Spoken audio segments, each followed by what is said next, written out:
The Timeshift. Hello and welcome to this week's episode of The Timeshift. This week I'm reviewing the latest episode of Doctor Who titled The Legend of Ruby Sunday. If it was a little bit more forward thinking, I probably would have done a Legend of Zelda joke here, but hey ho, we move on and we start off this review, as we always do with these reviews, by talking about the story, the writing and tangentially related matters. The headline positives for this particular episode is that this was a ultimately good penultimate episode of the season, doing everything that a penultimate episode of a season needs to do, which may sound like damning with faint praise, but we'll get onto that shortly. It manages to balance out the matter of the series-long mystery in one episode pretty well, and the mystery at hand evolves and keeps us guessing throughout without anything being too predictable. But given some of the speculation going into this one, I think it's fair to say there's a fair few of us that probably ended up calling this. So without getting into some more nitpicky stuff about all this, which I will discuss later because hey ho, it's fun too, I know that some people are going to take issue with me saying how this episode is ultimately a season-long mystery in one episode, but let's address the elephant in the room here. When it came to pre-Chibnall era season-long mysteries, they weren't season-long mysteries. It was just a random word or phrase just thrown out throughout the season, with its relevance and context only becoming known in that final two-part episode. There was no evolving mystery, there was no twists and turns along the way, it was just bad wolf, bad wolf, bad wolf thrown in almost every single episode in some regard or another. Then in the final episode we understand the context of it. Torchwood was the same one. Torchwood here, Torchwood there, oh this is what Torchwood is at the end of it. When we got into the Stephen Moffat era, that still held over with stuff like the Promised Land and the Hybrid, with all ultimately only be coming to a head and becoming relevant in those final two episodes. And like it or not, that's the same case here with everything to do with Susan and what we ended up having. You know, you might not like it, but at the end of the day, that's what ended up happening here. We have the entire season-long mystery contained into two episodes, because this is the two-parter. Though my full comments and all of that is stuff that I'll save off until we get into the season review in a couple of weeks' time. And whilst we do seem to be very much back into the era of season-long mysteries contained into a singular episode, I will say, is a positive, I do like how the mystery itself unfolded over the course of this episode. Whilst I do feel that there was a lack of much needed tension towards the start of the episode, with the events therein feeling a little bit too laid back for my liking, I do have to say is that how everything unfolded had a dynamism to it which kept you guessing and kept you on your feet. Granted, you knew from the beginning of this episode the big reveal was not going to be that Susan turned out to be our Susan in the end, that there was going to be some other thing to trip us up along the way, which is what ultimately ended up happening, which we'll discuss shortly. I did enjoy seeing UNIT being an actual means and an actual part of uncovering the mystery. For most of the modern run of Doctor Who, and in certain parts of the classic era, they always felt a little bit too incompetent for their own good, so having a team that's actually there to help the Doctor is a refreshing change, and I liked the new characters, or rather the new character that was introduced into it, the young lad who's now a genius level IQ due to a meteor passing by. I think that, without getting into the performance section, I think that they were a great addition to the story. They added some well-placed comedy moments therein. I think they're an interesting young prospect for future performances and future roles. Great, good. I do wonder what happened to the last science officer, you know, the one that was introduced in the Christmas specials. Maybe they're just doing paperwork, or maybe they've been brutally killed off in some other miscellaneous story that you can probably find available on Big Finish today. Oh, and of course, Rose Noble is now working at UNIT and is about as important to these series of events as she was in her last episode. Look, I honestly don't know why they brought her back, because at the end of the day, all she really just did was just stand in the background and looked concerned about the events there unfolding. Mel had more to do for what little she ended up doing, but I suppose that this is just Russell T Davies' attempts at making a new TARDIS family. You know, like Rose Tyler's family were always there in the background making their appearances, and it doesn't quite work here because Rose Noble didn't do much of anything. Mel had far more to do, and even then her point of view was pretty much just to, you know, just kind of nudge things along ever so slightly and tell the Doctor to get his act together and try and fix all of this, which is a neat moment in and of itself. whilst I did like the way that I like the way how the mystery unfolded, like I said previously, there were just some certain elements and certain events that you just knew going into it that they were going to unfold that way. Just certain moments of it just felt so predictable that it was just a case of, okay, can we get there now? Can we see it? Like when you had the soldier guy in the little recreation of Christmas Day 2004, just there with the gun and such, you knew that the moment that he went behind the TARDIS, something was going to end up getting him. We didn't know what, but you knew that was going to be the case. As mentioned previously, you knew that this Susan wasn't going to be our Susan, because if that had been the case, well, that would have been the thrust of the episode and something we would have got into far sooner. And in the end, she isn't. She is just yet another avatar or harbinger or whatever you want to call it for Sutekh. Because this is the big episode that returns Sutekh to the series. Ooh, one of my favourite all-time Doctor Who characters, Doctor Who villains, I should say. Did they stick the landing with this? Yeah. Yes, I mean, look, to be fair, they've not really done anything with him thus yet. We do have an episode next week, which may be good, may be shit, who knows? But the thing that sticks out to me with how they depict Sutekh in this episode is that the Sutekh, as I remember him in the episode that he's introduced in, or the story I should say that he's introduced in, he wasn't really a god, though. He was a member of a powerful alien race that saw themselves, or at least he saw himself as a god, and their imagery and their appearance is what ended up inspiring, you know, the ancient Egyptians and their faith and their religion.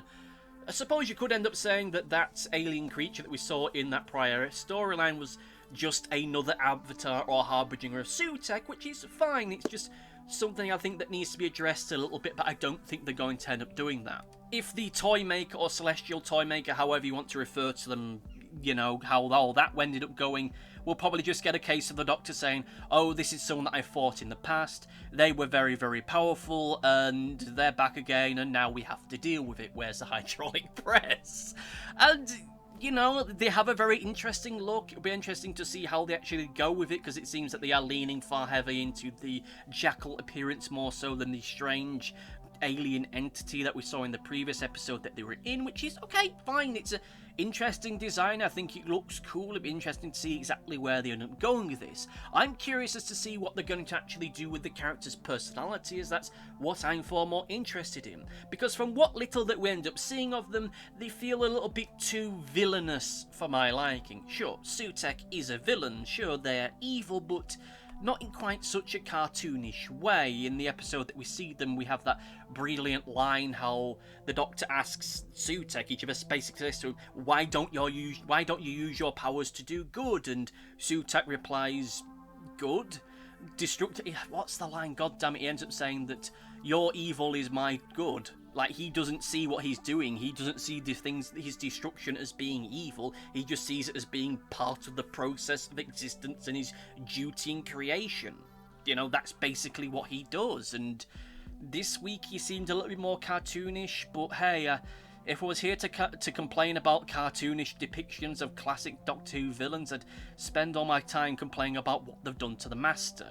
Of course, one thing I really did like about the fact that Sutekh came back, aside from the fact that one of my favourite classic Doctor Who villains has come back, is the fact that it means that the Maestro episode wasn't just a reference to Sutek's episode. It was foreshadowing, which I feel validated by. It didn't just feel like I was going nuts and pointing stuff out that would have gone over the heads of other people and just wasn't the case. I wasn't just reading stuff into things that weren't there. I'm happy about that, and I'm also happy at the fact that those people who really, really, really hated that episode now have to deal with the fact that the episode isn't just one you can skip over in the future. It's part of the storyline now. It's foreshadowing. It's part of the bigger mystery. To be fair, though, that the whole thing about the destroyed London and that whole series of events is probably the closest thing you could say that actually there was a season-long mystery here, and it wasn't just Susan all along. But, you know, I would have liked to see more of that throughout, but again, that's a discussion for when we get into the season-long review down the line. Something I will point out, and this isn't scripted, so forgive me if this gets into a little bit of a waffly stage with it, is that here we are at the penultimate episode of a season. Here we are, about nearly 10 minutes into the review, and I'm almost ready to wrap it all up.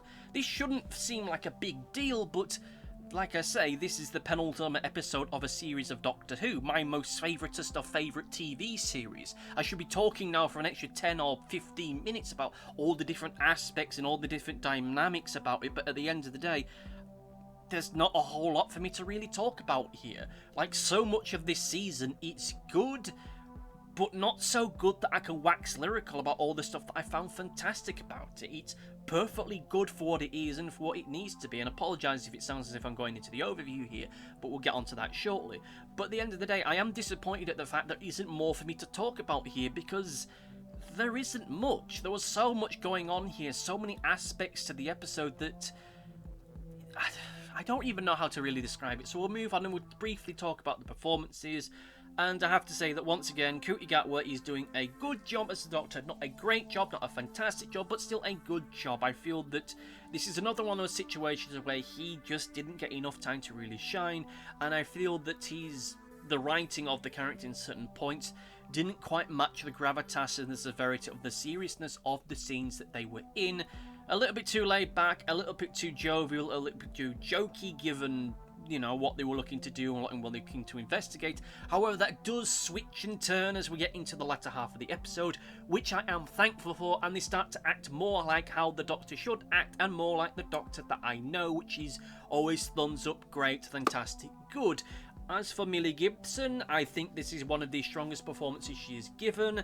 The sequence where we have the mind mirror thing, or what the time mirror, whatever it was, when she is begging with her mother, or what she presumes to be her mother, to look around, that just felt just so painful, but painful in a good way, you know, or as good as emotional pain can really be. You get the idea. She did a very compelling, very moving performance in that, and I think that this is probably her strongest performance to date, even if regrettably I do feel the rest of the cast was a little bit too...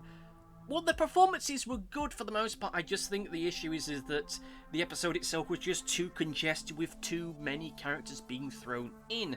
This goes back to this feeling that Russell T Davies wants to create the new TARDIS family, the new equivalent to Rose Tyler's family, which this ain't it, Chief. I mean, it could be in a season or two's time, but it definitely feels as though there's more of a focused effort to try and make that be the case, which regrettably isn't the case here. I don't understand why Ruby's mother had to be there, apart from maybe, I don't know, they're going to kill her off in the next episode, maybe kill her off and kill off Grandma as well, because drama or something. It does feel as though we're building up to some kind of big dramatic moment for the next season, or rather the next episode, I should say. Well, it is the final episode of the season, so we need some big grand thing. If I was to give a criticism for a performance, I would say, and forgive me because I haven't had time to look up the name, actor playing Kate Stewart, when she mentioned about liking Davina McCall, and that just entire conversation felt just so out of place for the severity of the scene that was going on that I really hated it. I know it might seem like nitpicking, but the truth of the matter is that they're talking about unravelling a mystery that has been following the Doctor and Ruby around for God knows how long now. They might have been travelling together for months by this point, and now's the opportunity for them to finally to get to it. And again, like I said earlier on, they're treating this as being no more of a severe thing than just looking her up on Google or on Facebook or Friends Reunited or something like that. Just the sheer laid-back nature, it doesn't make sense. And I'd be forgiving of that for Ruby, I'd be forgiving for that for Rose Noble, but for the Doctor as well to be so laid back in that, it doesn't make sense to me. I suppose you could argue that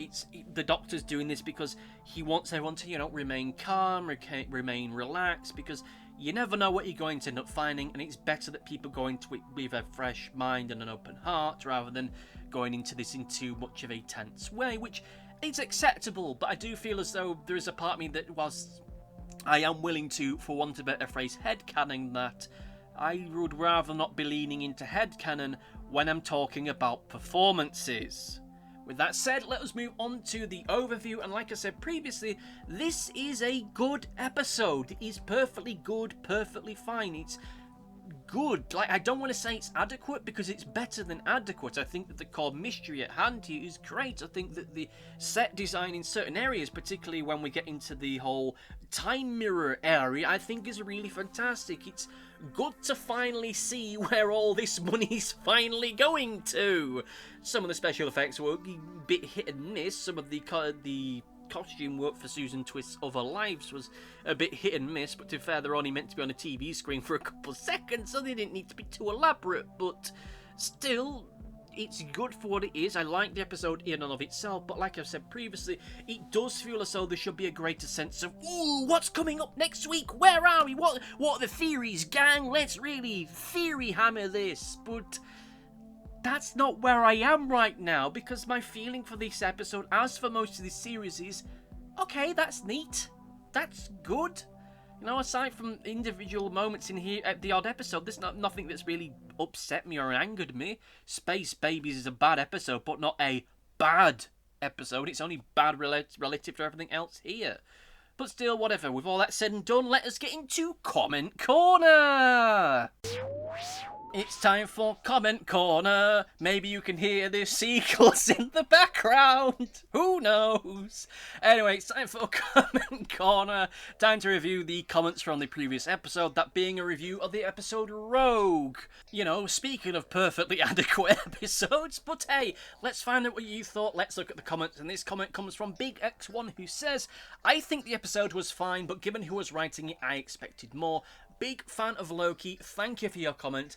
Have to admit, I only saw the first season of Loki, and that was just about enough for me. Like, I don't buy into the whole idea of, oh, this is what Doctor Who really should have been, this is what the Chibnall era should have been, because I've got the feeling that had it actually been the kind of thing we got from Doctor Who, people are just as pissed off at that as they would have been anything else, but still, episode itself, like I say, was perfectly fine for what it is. I suppose there is a part of me that as well that expected more from them, again, given the pedigree going into it. Because whilst I do have some misgivings and some things I didn't like about Loki, I still think it was fine for what it is. If you treat it as essentially a Doctor Who fan series, it works perfectly well.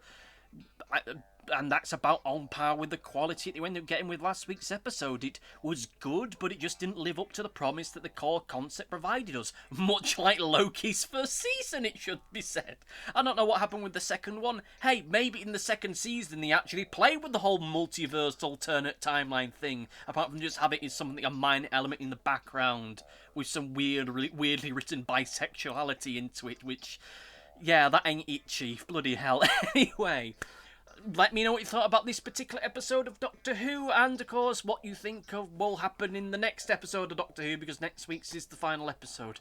You could do that, or alternatively you just tell me what you thought about this one. Next week will be the final episode that I'll be recording on a Saturday, then after that I'll be recording my season-long review thing whenever the hell I get time to. But anyway, thank you all for listening, thank you all for watching, and see you next time. Goodbye! Thanks for watching. Be sure to like, favourite, subscribe, click the bell, and do all the YouTubey stuff that YouTube wants you to do. Go on, it'll do me a power of good. Until next time, my friends, goodbye!